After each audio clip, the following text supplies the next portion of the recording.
Here's what would happen if you were attacked by a bear. Your defense strategy would depend on what kind of bear you were facing. So you're out in the woods, you turn around and see this. What do? Would you run for your life, play dead, or attack it before it attacks you? I did see a grizzly bear. The way it looked at me was so much different than anything that I've ever seen in the wild. Like black bears, they look at you like this, like, what are you? Are you gonna eat me? Are you food, or am I gonna eat you? Or are you gonna eat me? Right. They're a little nervous. Grizzly bears don't look at you like that. They look at you like this. Like right at you. Am I gonna eat you? When we think of bears, we often think of dangerous and aggressive animals. But we don't often stop to think about where those ideas come from and how accurate they really are. Joy SpearChief-Morris is a staff reporter with the Globe and Mail. She just wrote a piece in the Narwhal about grizzly bears in Alberta. Today, Joy's here to tell us about the common misconceptions around bears and how Indigenous communities have learned to see different sides of these animals. I'm Menaka Raman-Wilms, and this is The Decibel from the Globe and Mail.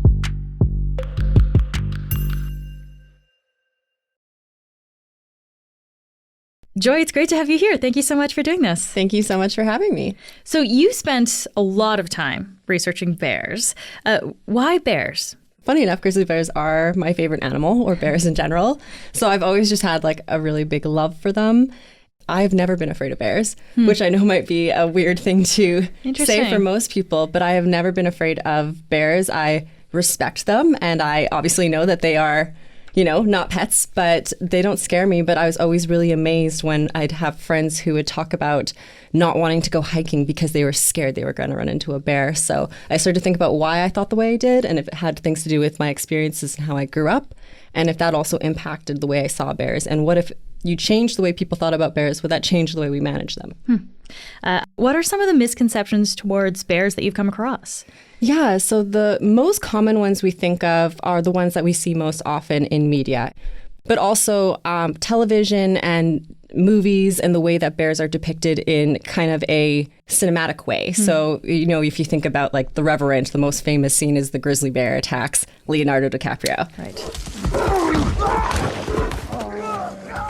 Yeah, so these ideas of bears is like aggressive, essentially. Exactly. This idea that bears are aggressive, they're man-eaters, they're territorial, and those are some of the predominant stereotypes. A lot of the news that makes it about grizzly bears or grizzly bear encounters with people, the ones that we see in the news are always grizzly bear attacked hikers or bear attacked dogs on hike and things like that. And do we have any idea of where these misconceptions come from? So from what I've learned, they go back to the arrival of European settlers in North America, or Turtle Island as it's called by many Indigenous people. So settlers came, and one of the biologists I spoke to would talk about, Lewis and Clark, those expeditions across America and into the Rockies, and they would see these bears and they had muskets with them, and they would just, start shooting at the bears they saw because they were afraid, or, all of the bears that they would shoot at then started to learn that, people are aggressive, and then bears would start to attack. And so it just continued to perpetuate this idea that bears were dangerous and therefore we need guns to protect ourselves in the wild with bears. I've learned dogs really scare bears, so you always should have like your dogs on a leash if you're hiking. We've kind of created this story over time that bears are dangerous, and as we hunted bears got to associate people as dangerous. I think, let's kind of dig here a little bit more, because I think we almost just assume now that we kind of need guns to defend ourselves. And there are certain circumstances, of course, like if you're in the high north especially, like you want that kind of protection just in case, right? But it ends up being kind of the default that a bear wanders into a community or goes towards garbage. They end up being shot. Even if we see them in a park, sometimes they end up being shot. Like, why is that usually the response? I think it has to do a lot with the fact that people assume that the worst will happen. We hear these stories of maulings, and we hear these stories of these really bad outcomes happening with wildlife. And I mean, like a full-grown grizzly bear is huge. It's a very scary sight to come across. And so, you want to be able to have that way of protecting yourself in the form of a musket. I think also it has a lot to do with the way that management policies work and the way that traditionally things have been done when it comes to bears and grizzly bears and large carnivores, is that, if a bear gets into trouble, we can't have it around people. It's going to be a danger, so we might as well just like get rid of it. So those sort of things still exist when we think about mitigation techniques and how we manage wildlife. And the problem is, though, that those techniques have existed for so long and we've hunted grizzly bears so much that we have now actually become more dangerous to bears than bears are to us. Wow. There are far more grizzly bears and far more bears, black bears, all types of bears that are killed by human-related causes or mortalities than bears kill humans in a given year. So if we don't default to shooting them, I guess, how else could we deter bears in those settings? Jurisdictionally, the way that you deal with bears is actually broken up between provincial parks, national parks, and communities. So in Alberta, which is where I looked at this story, the way that Parks Canada deals with grizzly bears, and bears in general, they don't distinguish in terms of their how they deal with a grizzly bear and how they deal with a black bear, which is another thing. I think people think that grizzly bears are more territorial or going to be more dangerous than black bears, and that's not true at all. Like one is no more dangerous than the other. They said they may take more precautions with how they deal with grizzly bears just based on their size and, based on they can be a little bit more unpredictable, but the techniques don't change. Interesting. Okay. Yeah. So the way that Parks Canada deals with bears, they have a set of tiers and steps that they follow in terms of noise. If a bear comes in to try and get it away from a crowded area, they might move into, throwing shotguns and things that they would use to try and get the bear to kind of get scared away. And then they continuously progress into being like rubber bullets, and then actually having to transfer the bear out of town themselves. Okay, so this is a lot of how we respond to bears. I guess I wonder about how these responses actually affect the bears and specifically their population over time. Do we have a sense of how what we do affects the number of bears that are around? Yeah, so until 2006, it was completely legal to shoot bears for sport, grizzly bears in particular in Alberta. It should also be noted that it is still to this day legal to shoot black bears.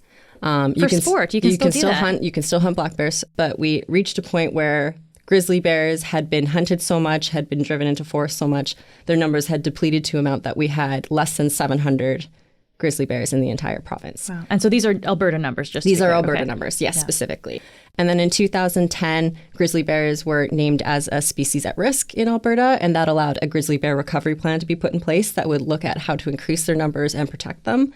And the last count was in 2021 by the Alberta government, and they found that there's between 856 and 973 grizzly bears now in Alberta. So is this a number that I guess has been decreasing over time? Like bear populations used to be higher than they are now? Yeah, so the traditional territory of grizzly bears is they actually used to stretch all the way across the prairies, all the way to Manitoba. I think I saw, too, that one of the people you're talking to was talking about how important bears are as a species, just like within the ecosystem. Could you tell me a little bit about that? How important are bears?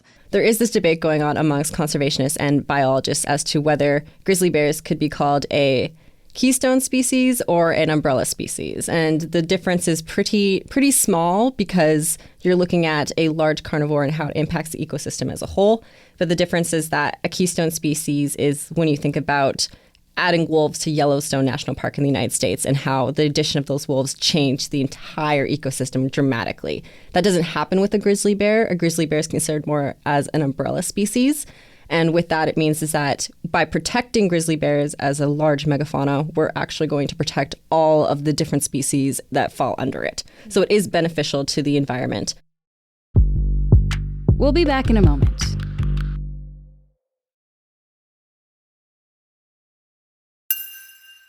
So we talked a little bit about, people having a bit of a fear of bears, also an excitement of bears, too, if you want to see one from far away when you're in the wilderness. But is it common for a person to actually get attacked by a bear? So I can never say that that's never going to happen. Bears are wild animals. They're unpredictable. The thing is that when you're out in the woods, you want to make sure that you are doing everything you can to be bear safe. I carry bear spray with me when I go hiking. I am also trying to be loud. I'm, talking, I'm singing. I'm trying to make sure that I don't run into any wildlife that doesn't expect me to be there. Right. So there are situations where people have been attacked by wildlife, and those things do happen. We can't diminish those, but those instances are the minority. So you mentioned about bear spray being an important thing, and that's something that we hear about a lot. What kind of precautions? Let's just walk through. If someone is hiking and camping, obviously you want to be bear safe. So what are the precautions that you really should be thinking about? What you want to make sure is, that you have bear spray. You're also in a group, preferably.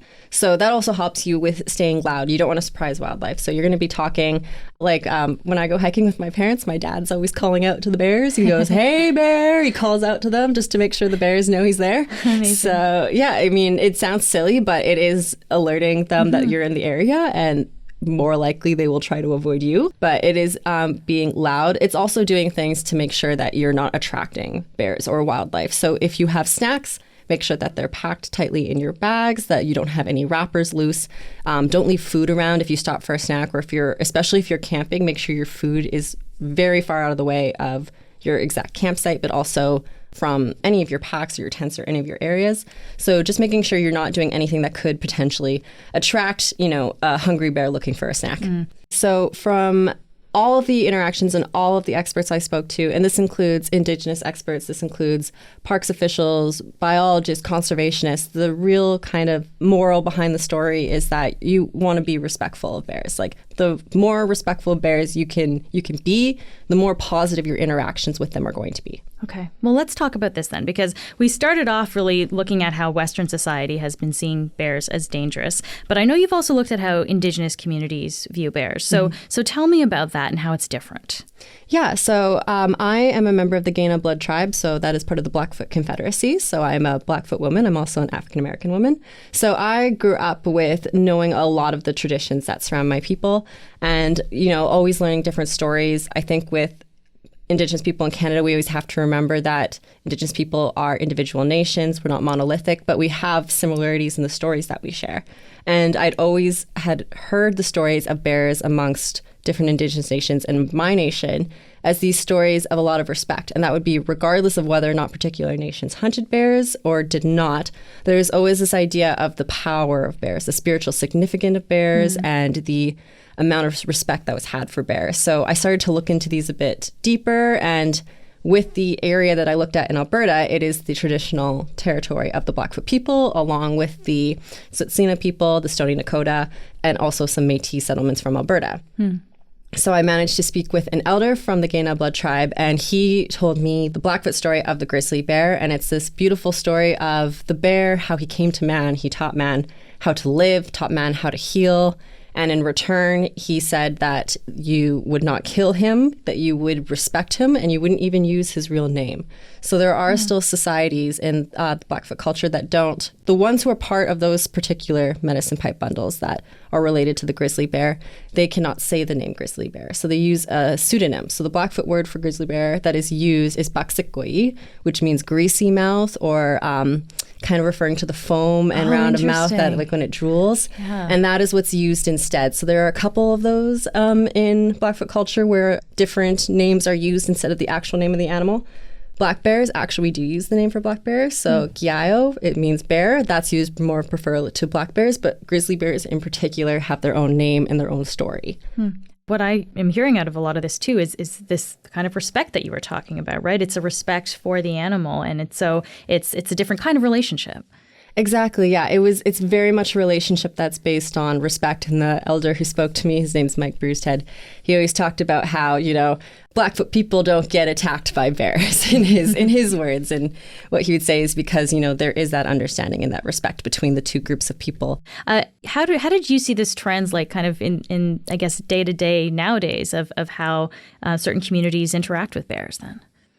I mean, the one thing that has to be noted is that Indigenous people's relationships with nature in many cases changed over time because of colonization. So the way that we think about wildlife has been influenced by settler colonialism. And that has impacted a lot of people who don't follow traditional ways, and in terms of the way they think about wildlife and the way they think about bears.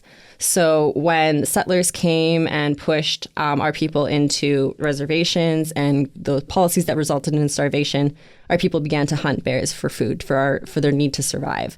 And so that came about as a means of colonization, but that's not the traditional relationship with bears. So it is important to note that those relationships have changed. But if you go back to the original relationships and the spiritual relationships, those ones are based on respect. Interesting.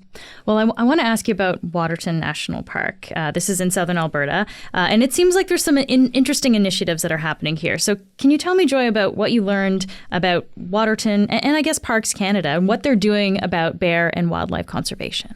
In Waterton Lakes National Park, they have their Wildlife Guardians program, and Wildlife Guardians programs exist in different national parks across Canada.